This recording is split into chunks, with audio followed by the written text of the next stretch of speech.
მოგესალმებით, თქვენ უყურებთ გადაცემას ევროპის დაისი. დღევანდელი ჩვენი ეპიზოდი დაეთმობა ევროპის როგორც ცივილიზაციულ, ისე კულტურულ დაისს და იმ მთავარ ნიშნულს, როდესაც ეს ყველაზე შესამჩნევი გახდა 2000-იანების შემდეგ, როდესაც ეს აგენტოკრატული deep state-ს მიერ დანიშნული ბიუროკრატია სრულად იღებს სათავეში მთელი ევროპის იდეოლოგიურ პროექტს და ჩვენ ხედავთ იმას, რომ ეს ერთ დროს იდეების ყველაზე დიდი მწარმოებელი სივრცე გადაქცეული არის თავიდან ბოლომდე კონიუნქტურის და სამხმარებლო საზოგადოების გაძლიერების მანქანად, სადაც უკვე არანაირი ღირებული ფილოსოფიური თქმა აღარ იქმნება და ყველაფერი არის გადასული მარტო როგორც ინდუსტრიულ სავაჭრო პროდუქტად მორგებულ ხელოვნებაზე.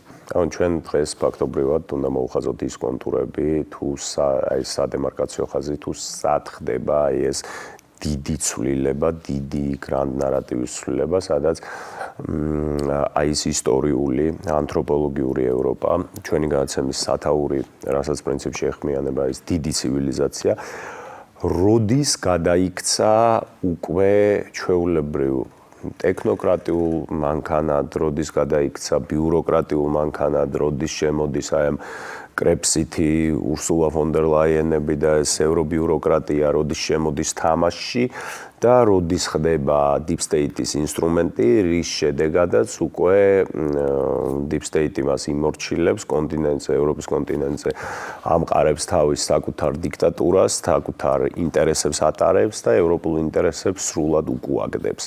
შემდეგ ეს ყველაფერი ვრცელდება იმაში, რომ ევროპის მთავარი იდენტობა რაც არის, ეს არის ქრისტიანობა.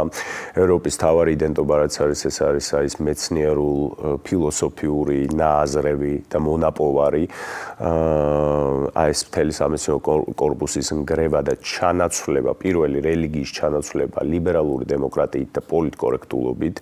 ანუ რელიგიის ესე იგი რელიგია ხდება დაპირისპირებული იმ ახალ ნარატივ რომელიც არის უკიდურეს თავისუფლება და ასე შემდეგ და ასე შემდეგ. მთელი ამ სამეცნიერო კორპუსის შეპირისპირება ხდება ახალ თითქოს და სამეცნიერო ნარატივთან, რომელიც არის პოლიტკორექტულობა და ეს გენდერული ანთროპოლოგია და ახალი აკადემიური დისკურსი, რომელიც ამბობს, რომ ჩვენ უნდა გადავიაზროთ არისტოტელე, იმიტომ რომ ის იყო თქვათ ქალთა უფლებებს ვერ იცავდა კარგად, ჩვენ უნდა გადავიაზროთ პლატონი, ჩვენ უნდა გადავიაზროთ შუა საუკუნეები, ჩვენ უნდა გადავიაზროთ თანამედროვე ფილოსოფია, იდეალიზმი, მარქსიზმი შემდეგ და ასე შემდეგ.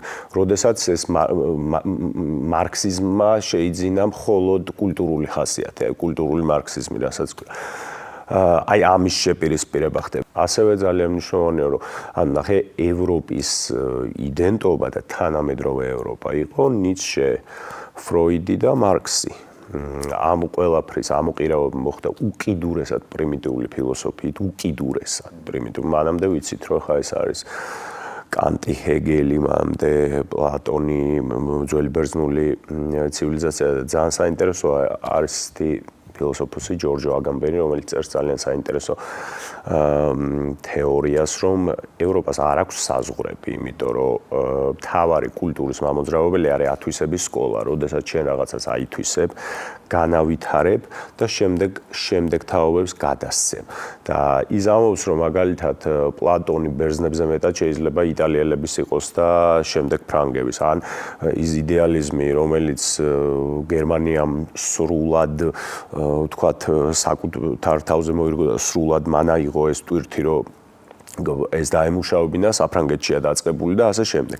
პრინციპი ეს იყო და ამხელა უდიდეს სკოლას, რომელშიც შედიოდა ფიზიკა, მათემატიკა, საბუნებისმეტყველო მეცნიერებები, პოლიტიკური თეორიები, აი სოციალური კონტრაქტები, რომელიც ყველამ ვიცით, ხო, რა შეიქმნა, მაგრამ ამას უპირისპირდება უპრიმიტიულესი გენდერული იდეოლოგია, ლიბერალური რაღაცა იდეოლოგია, რომელიც მე კინოშიც განვითარდა, მუსიკაშიც, ზღაპრებშიც, მე მაშინ რა ქვია, ტელევიზიაში, ნიუსებში, სპორტშიც მათ შორის.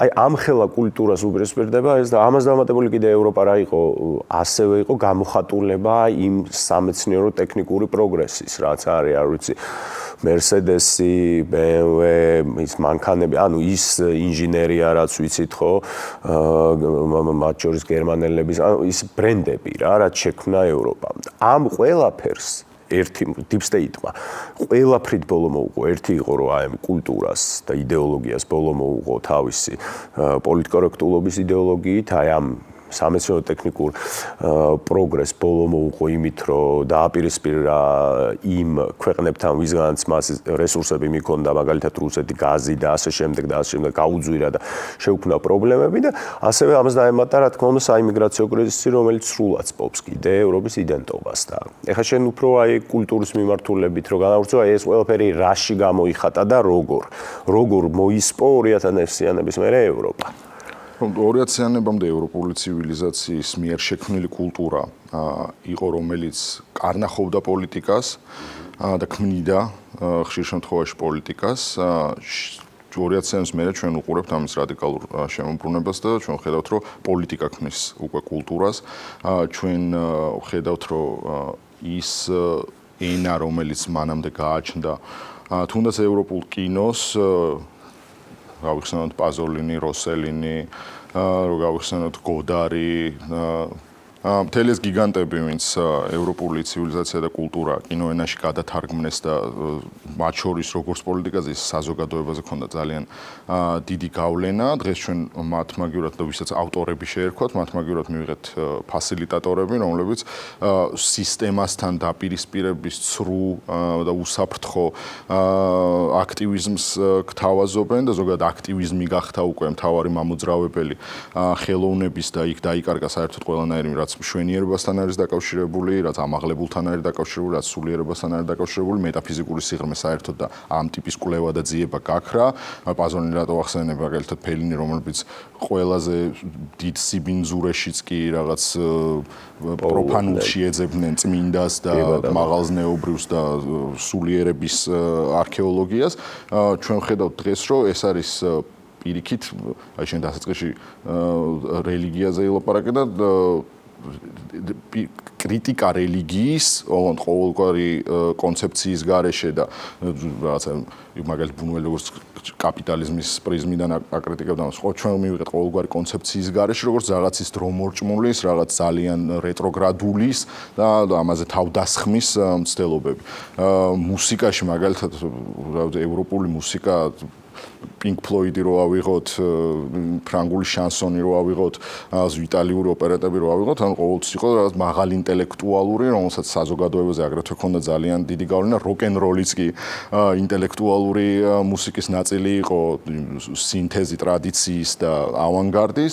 დღეს აქაც ჩვენ მივიღეთ თავიდან ბოლომდე ევროპულ თანამედროვე მუსიკაში ამერიკული გადამუშავებული პოპ-კულტურა. თეატრის ნაწილში ევროპას ყავდა ბეკეტი და ბრეხტი, რომლებიც საზოგადოებრივი მორალის კომპასს წარმოადგენდნენ და დღეს ალბათ ვერც ჩამოთვლი ერთ-ორსაც კი, ვინც შეიძლება ამ კალიბრზე იყოს.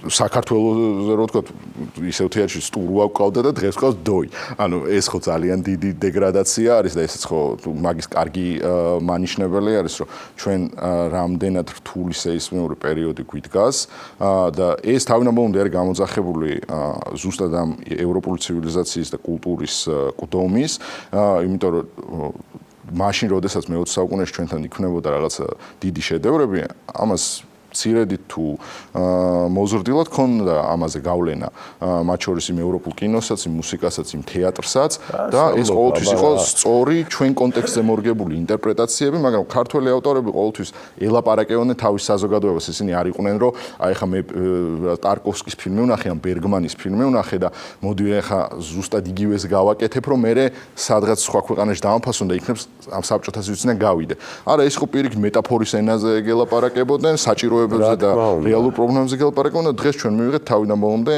მართლა NGO-ად გადაქცეული კულტურა, რომელსაც მარტო სამოხმარებლო დანიშნულება აქვს და ერთადერთი მიზანი აქვს, რომ იქნებ სადღაც რომელიღაცა ფესტივალის კონიუნქტურას მოვერგოთ და პატარა წარმატება ვიზეიმოთ. ჩვენ ყველამ ვიცით, რომ შენ საბჭოთა კულტურა ახსენე, ცენზურა თუ სადმე არსებობდა, მათ შორის იყო საბჭოთა კავშირი და ცენზურაზე გვერდისავლას ახერხებდნენ და უფრო მეტიც, უფრო საინტერესო გამოდიოდა ეს ყველაფერი. ანუ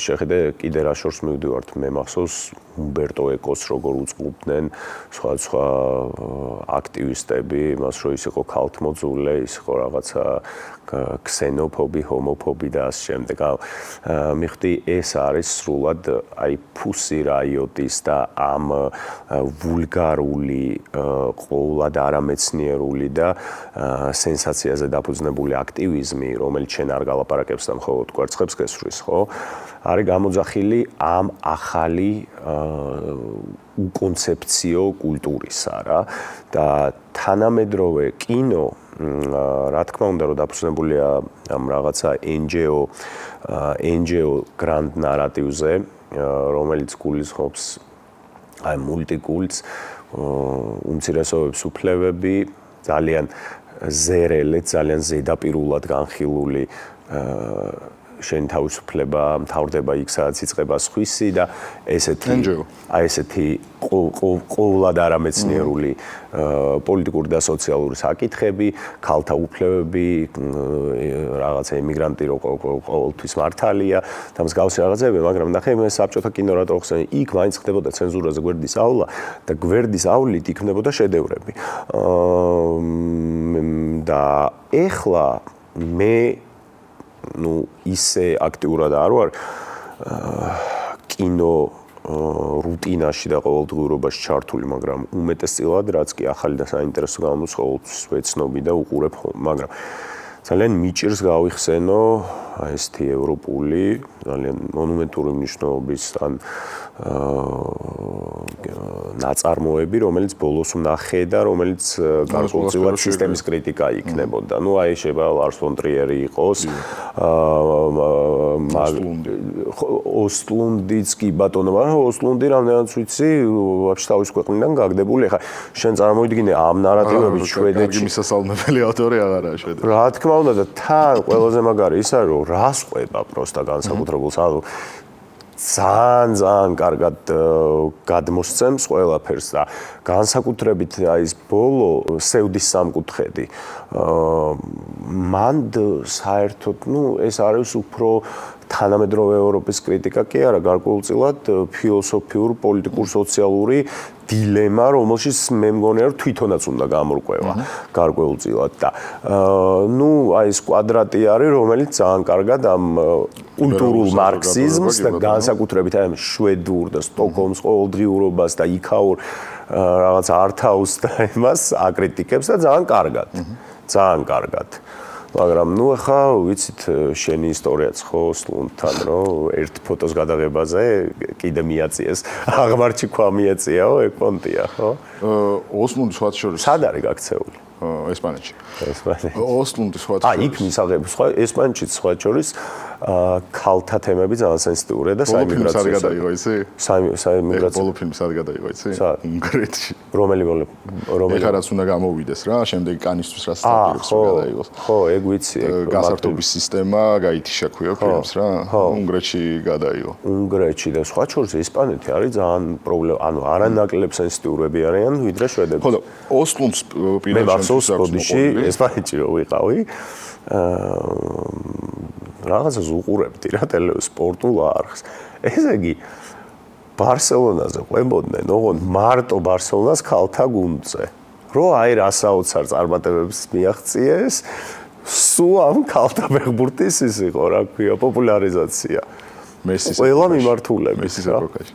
ხო და ოსლუნს პირადად შეგვსაქმოყოლი ის რომ კვადრატი და ზოგადად ფილმში მისი იდეოლოგიის და პოლიტიკის გატარების ნარატივები თავიდან ბოლომდე არის რეაქცია იმაზე, რომ შვედეთში ის დიდი ამერიკული პროექტი, რომელიც რამდენიმე 10 წლეული მზადდებოდა და საბოლოოდ ამ ხორცში შეისხა ამერიკანიზაციის და შესაბამისად ლიბერალური ღირებულების და სამხმარებლო ეთიკაზე გადასვლის პროექტი განხორციელდა ბავშვობიდან მახსოვს რა როგორ შემოვიდა ეს ყველაფერი ინგლისურენოვანი რო გახდაო ყველაზე მისაბაძი რო ეს იყო ყველაზე სამარიაჟო რო ეს იყო და ამის წინააღმდეგობა არისო რა ჩემ ბუნებითი მდგომარეობა და მოცემულობა. და ეს ხო თანამედროვე არტისტისთვის ძალიან უცხო არის დღეს, იმიტომ რომ ყველას პირიქით იქ უნდა, რომ შევიდეს იქ, რომ შევიდეს, შენ გაქვს კონკრეტული ჩარჩო, რომელშიც უნდა ჩაჯდე. და იმ ჩარჩოში თუ არ ჯდები, იქ ვეღარ შეხვალ და არტისტის მიზანი უკვე და რაღაც თავარი დანიშნულება ისაა, რომ მე ამ სივრცის ნაწილი გავხდე, შესაბამისად ვიღებ ჩვენ ამ კონიუნქტურულ ენას ყველა ჩაგეჩრები, ანუ აი ზუსტად 2000-იანებამდე რა ვლაპარაკობ 60-იანებში, 70-იანებში, 80-იანებში ევროპული ინტელექტუალიზმი იქნებოდა ეს კინოში გამოხატული აკადემიურ სივრცეში, მუსიკაში თუ სადმე, ანუ ევროპული ინტელექტუალიზმი ცალსახად არ ვიცი ეს ეგეც არ მომწონდა მე რომ აი აპრიორი ესე უნდა იყოს, მაგრამ ანტიამერიკული უნდა ყოფილიყავი რა, იმიტომ რომ ხა სარტრი, ფუკო ეს ანუ ეს იყო როგორი აპრიორი მოცემულობა, იცი რომ შენ უნდა გეკრიტიკებინა ამერიკა თავისი იმპერიალისტური ზრახვებისთვის. ეს იყო ევროპული, თქვათ მემარცხენე ნარატივი, რომელიც უფრო მეტიც ირანის ისლამურ რევოლუციაში ამბობდნენ რომ ესეც საოცარი რევოლუცია არ მომხდარაო და ესეც საინტერესო და ფილოსოფიური რევოლუციაო.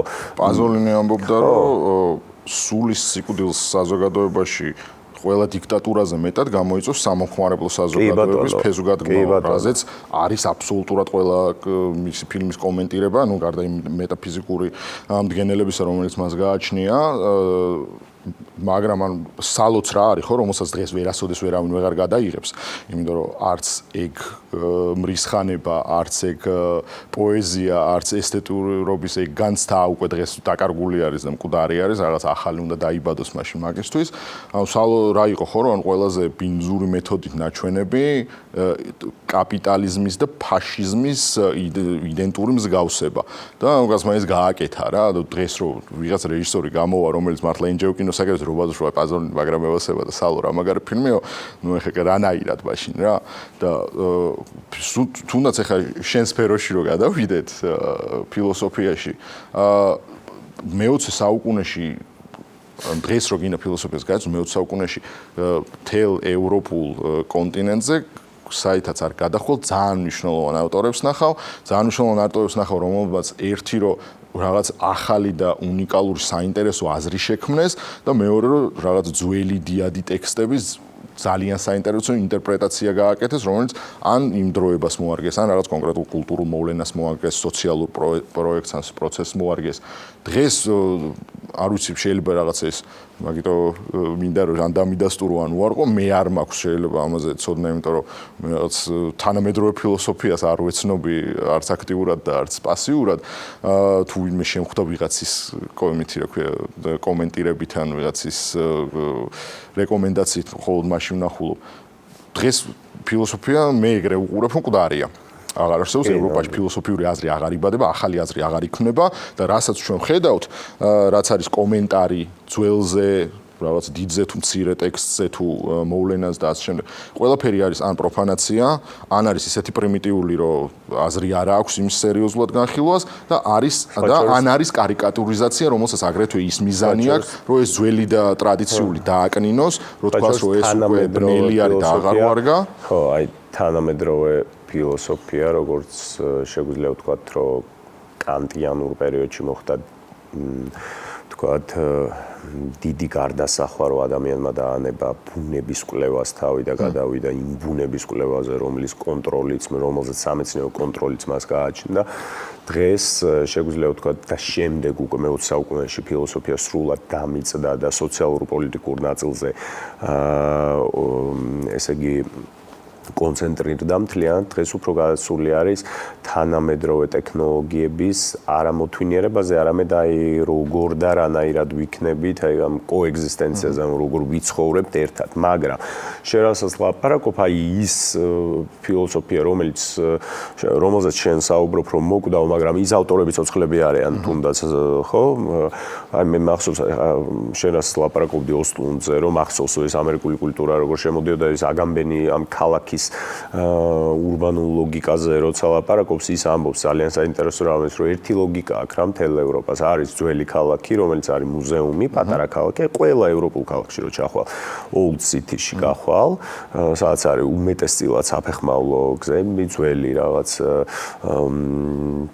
ეკლესიები, ძველი კოშკები, რაღაცა ეს ის. ბიბლიოთეკა, შარაგზა. ხო, რაღაცა და არის ახალი ქალაქი, სადაც არის ამერიკული ინვესტიცია, სათამბჯენები. ეს არის ყველა ქალაქის ლოგიკა რა, ურბანული ლოგიკა და იმას ლაპარაკობს, რომ აი მუზეუმიფიკაცია ხდება იმ ავთენტური ევროპის და ეს არის ამერიკული ერთი მხრივ სამხედრო ბაზები და ინვესტიციები რა და ეს ყველაზე მეტად თუ სადმე ეს გამოიხატება არის ალბათ შვედეთი, იმიტომ შვედეთის მაკდონალდსაცია და ეს სათამბჯენების კულტურა, აი ძალიან როგორ ეტყობა, იცი და შვედეთში ფაქტობრივად მეორე ენა არის ინგლისური, ანუ ინგლისური არის როგორი აი ბავშვმა თავიდანვე იცის, როგორც ეს არის native speaker-ია რა. მაგალითად, ფინეთში როგორც არის შვედეთი მეორე სახელმწიფო ენა. აქ არაოფიციალურად არის, მაგრამ ნუ აბსოლუტურად ყველა მიცის. მე არ ვამბობ, რომ არ მინდა ხა მაყურებელმა ისე გაიგოს, რომ ისინი განვითარებული ბავშვები არიან თავიდანვე და ბევრი რამე იციან, მაგრამ მე ვამბობ, ეს არის ესეთი რა, თორე ავსტრიაში ძალიან მაგარი დონე არის ინგლისურის ცოდნის და ძალიან კარგია თუ ეს ესე იქნება. უბრალოდ იქ რაღაცა მეორე ენად არის რა. ხო, და ჩვენ მაგალითად რო საუბრობთ ხოლმე იმაზე, რომ მე მithქოს, რომ საქართველოს პოეტი აღარ დაბადებულა ამ საუკუნეში და რაც მნიშვნელოვანი ტექსტი აღარ შექმნილა და შედევრი აღარ გაკეთებულა და ასე შემდეგ. ევროპაშიც ეგრე არის. ეს არა მარტო საქართველოს პრობლემა, იმიტომ რომ ჩვენ ასე ვსაუბრობთ, მართლა გაგიჭირდება, ძალიან გაგიჭირდება, რომ ყველა იმ ცივილიზაციურ პროექტზე, რომელიც კულტურას უნდა განსაზღვრავდეს, ჩამოთვალოს ისეთ დიდი სახელები, რომელზეც ჩვენ ვისაუბრეთ, რომელიც მე-20 საუკუნის სახეხატები არიან, ხო? საქართველოში ეს განსაკუთრებით გაგიჭირდება, იმიტომ რომ აი ქართულ კინოს რო შეხედო რა, ან ბოლო ის კი არა რომ დიდი ფილმი და შედევრი, რა, ბოლო სახალხო ფილმი. ცისფერი მთების მერე ალბათ ყველაზე ახლოს რაც მაგასთან არის სახალხოობასთან და საკუთარ საზოგადოებასთან რო ლაპარაკობს ფილმი არის უძინართა მზე. იმის შემდეგ ჩვენ გვაქვს მართლა ეს NGO ერთყალიბზე მორგებული კინო მაგრამ მე რაში ვერ დაგეთანხმები რა რომ ინტერაქცია. შენ როდესაც ამბობ რომ აი პოეზია მოგდაო ესეც უნდა ვთქვა ჩვენ თუ ფილოსოფიურ დისკურსში განვიხილავთ ამ საკითხს მანამდე ცივილიზაციის ენა იყო გარკვეულწილად წიგნი და დამწერლობა. დღეს ცივილიზაციის ენა არის ვიდეო. შესაბამისად ხო, გვინდა არ გვინდა და ნუ დიდი ტექსტების კითხვა გართულ და ესეც უნდა ვთქვა რა მოიტანა რა პროგრესმა, იმიტომ რომ ძალიან დაჩქარებული აი ოსლუნდის ფილმში მახსოვს კვადრატში ამბობს რომ ჩვენ ცვალებადი სამყაროს შვილები ვართ, რაც ნიშნავს იმას რომ მანამდე ეს ბავშვი რო იბადებოდა და ხედავდა ფაეტონს, სიკვდილის წინ ფაეტონს ხედავდა. მერე დაიბადა ფაეტონი ნახა, მერე მანქანა დაინახა სიკვდილის მერე. მე-20 საუკუნეში მოხდა იმხელა ტექნოლოგიური პროგრესი, ორი წარმოების რევოლუცია მოხდა. მანამდე საუკუნეები იყო და არაფერი არ იცვლებოდა. ორი მსოფლიო ომი. ესე იგი ციფრული სამყარო, ინფორმაციის ქმნადობა გახდა ორ დღეში იქნება იმაზე მეტი ინფორმაცია, ვიდრე ერთად შექმნილა. ამ წარმოებითმა რევოლუციამ იმხელა დოულათები დააგროვა, რაც მანამდე ერთად უწარმოებია ყველას ერთად. და რა თქმა უნდა, ამ ტექნიკურ მეცნიერულმა რევოლუციებმა რა თქმა უნდა, რომ ფუნდამენტურად შეცვალა ცხოვრების წესი. და ეხლა ეს არის ვიდეოს ენა, ცივილიზაციის ენა. მაგრამ ის უნდა ვთქვათ, რომ ადამიანი ასევე ამ სოციალური ქსელებით გახდა მარტივ დოპამინზე დამოკიდებული, რაც არის სკროლვა და TikTok-ი და ეს დიდ ვიდეოსაც ვეღარ უყურებ. მე მაგალითად შევამჩნიე ჩემ თავს, რომელსაც ვებრძვი მაგ საკითხში, რომ ფილმის ყურება მიჭირს smartphone-ის გარეშე რა. აი მან კიდე кай ყარავ დგავარ. ხო, რა რაღაც და ეხა ხო, არის პრობლემები. ანუ ერთი რომ ეს კინო, რომელიც ჩვენთან მართლა სავალალო მდგომარეობა, რო გადახვიდე მუსიკაში, რითი გაიზომება თანამედროვე ქართული მუსიკალური არტისტის წარმატება. მას თუ აქვს კონტრაქტი, რომ ჩვენი უმსხვილესი ორი კომერციული ბანკიდან ერთ-ერთი იყენებს თავის სარეკლამო რგოლებში. ანუ ეს არის ქართველი მუსიკალური არტისტის რაღაცა ყველაზე დიდი ნიშნული, სადაც შეიძლება რომ ავიდეს. ნუ შესაბამისად მას არტისტი, რომელიც ბანკის სარეკლამო ბრენდი ხდება და ბენდი ხდება თუ არტისტი ხდება, ის ხო შეუძლებელია რომ ან რაიმე ინტელექტუალურთან, ან კულტურის ქმნადობასთან, ან მით უმეტეს ცივილიზაციურ პროექტთან და მის ქმნადობასთან კავშირში დაინახოს. ნახო. და თეატრი ალბათ ისეთი ყველაზე მძიმე საკითხი არის, ხო? იმიტომ რომ დღეს ყველაზე ცნობილი სახელი თეატრში, რაც სამხმარებლო და ლიბერალურმა ეთიკამ შექმნა და მათი პირმშოვარე არის მართლა დოი. და ჩვენ ვიცით ხო რას წარმოადგენს თანამედროვე ქართული თეატრი, რომელსაც ხელმძღვანელობს დოი და ამაზე გვეუბნებიან, რომ აი ეს არის თანამედროვე ქართული ცივილიზაციის უდიდესი აკვანი და ამას უნდა მოვფრთხილდეთ. დღეს ამით ამოვწურეთ ამ თემას როგორ ამოწურავ, მაგრამ შევეცადეთ, რომ ეს კონტურები მოგვეხაზა. თუ სად მოხდა ის გარდამტეხი, სად იყო ის გარდამტეხი მომენტი, სადაც აი ეს ისტორიული, ანთროპოლოგიური, ქრისტიანული ევროპა დამიწდა, დასამარდა და დაიწყო ახალი ეს პოლიტკორექტული და აქტივისტური, აგენტურული, ბიუროკრატიული ევროპა, რომელიც სრულად საპირისპიროა იმ ნამდვილი ავთენტური ევროპისგან, იმ ევროპისგან, რასაც სხვა ცივილიზაციები, სხვა ქვეყნები ესწრაფოდნენ, უნდათ იმ სივრცის ნაწილად ყოფნა და ასე შემდეგ და ასე შემდეგ. ხო, ჩვენ მივიღეთ შემოქმედებითი სივრცის სრული უნაყოფო მიწა. და სამწუხაროდ იქ ჯერჯერობით არანაირი ნიშანწყალი რომ რაიმე სიცოცხლის მაგვარი აღმოცენდება, ჯერჯერობით არ არის. მედი ვიქონიოთ რომ ეს დიდხანს არ გასტანს და გვალვას მალე ჩაანაცვლებს რაღაცა ძალიან ნაყოფიერი და მართლა ისევ ევროპა მიხედავს თავის თავს ჩვენ გარეშეც, ისევ საქართველოშიც დაიბადებიან როგორც დიდი ავტორები, ისე დაიბადება მნიშვნელოვანი ახალი და ორიგინალური აზრი და დაბრუნდება მშვენიერება ხელოვნებაში და ეს აღარ იქნება თავიდან ბოლომდე NGO და ლიბერალური მაკულატურა. ნამდვილად. მადლობა ყურადღებისთვის. კარგად ბრძანებოდეთ.